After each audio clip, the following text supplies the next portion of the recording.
All right, Carmelo, the first question is coming from Aaron Ventris with the Oregonian. Hey, Carmelo, everything's gone down the last couple of days, but you guys have a game tomorrow. Dame, as far as I know, is not going to play. Do you guys think you guys will be emotionally into that game and ready to go mentally? Emotionally, we'll be ready for that game. Mentally, we'll be ready for that game. I'm sure.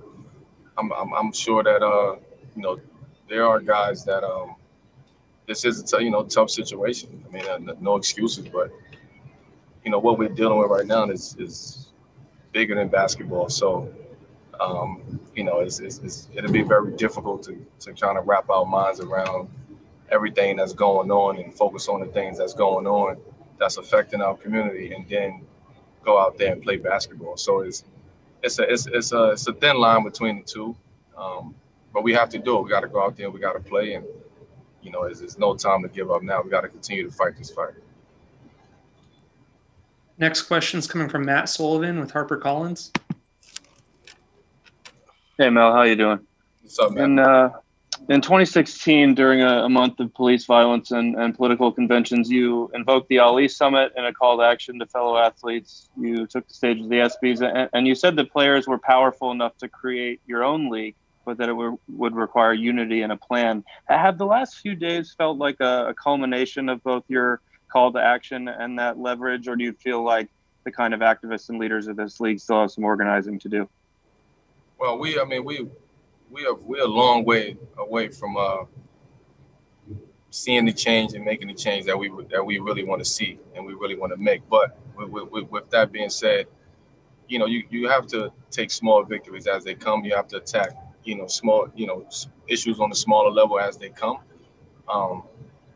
But for the most part, there's no telling. I mean, we didn't expect this to happen, right? We didn't know we was going to be in this situation. We didn't know what it was going to be stoppage of the games. We didn't know that. We didn't expect that. So we all working off of the fly. We all working together, trying to figure everything out. So again, I don't really know what's going to happen after this. What's going to come about from this? Again, it's just it's a daily fight, and it's the unknown that will be sitting with everybody and affecting everybody during this period. Next question is coming from Jason Quick with The Athletic.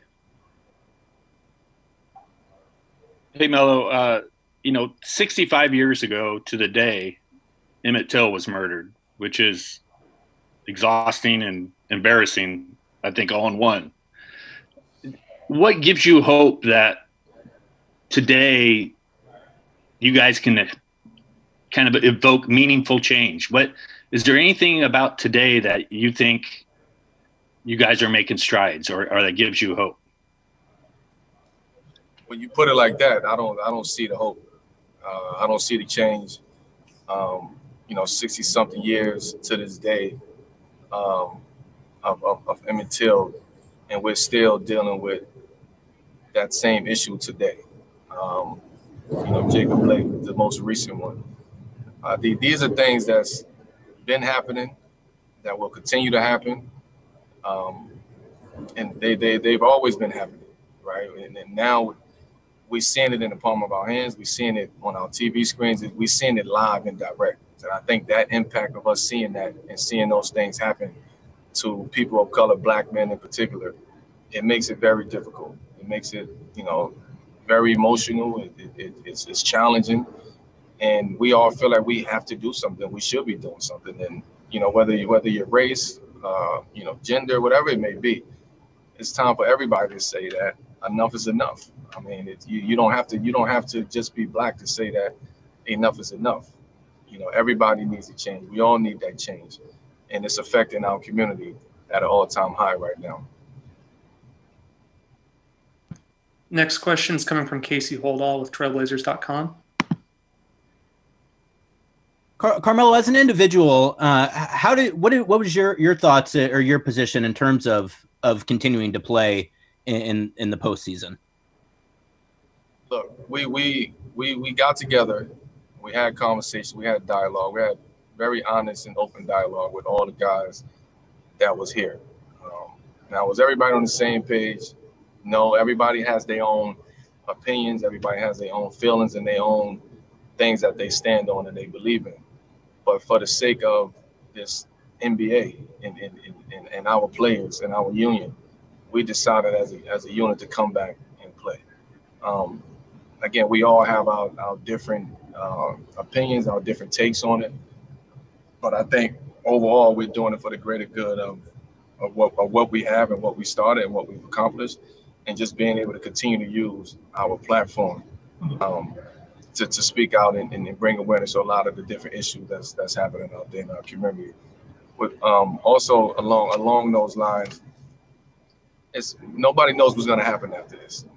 Again, it's been dialogue, it's been talk, it's been conversation, meaningful conversation, but nobody knows what's going to come out of this. So again, everybody has their own opinion, and we here. The game start back tomorrow. So, obviously everybody came to an agreement when it came to that.